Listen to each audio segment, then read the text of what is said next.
Tinanggihan ng 5th Division ng Sandiganbayan ang mosyon na pagsamahin ang mga kasong graft at malversation laban kay dating ako, Bicol Representative Zaldi Co, at ilang iba pang akusado kaugnay ng umano'y maanomalyang 289 milyong road dig project sa Oriental Mindoro.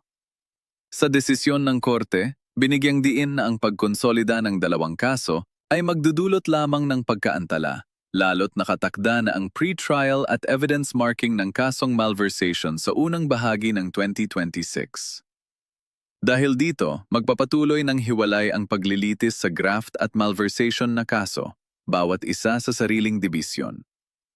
Una nang iginiit ng Office of the Ombudsman na lohikal ang pagsasama ng mga kaso dahil parehong akusado at magkaugnay ang ebidensya. Gayunman, nanindigan ng Sandiganbayan na mas magiging episyente ang hiwalay na paglilitis. Para sa prosekusyon, nangangahulugan ito ng muling pagharap ng parehong ebidensya sa dalawang magkaibang dibisyon.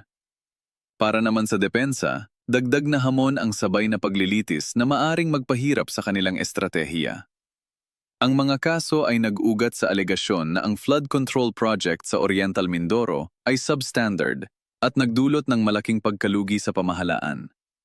Si Co, na idineklara ng fugitive of justice matapos hindi sumipot sa subpina at umalis ng bansa, ay nananatiling sentro ng kontrobersya.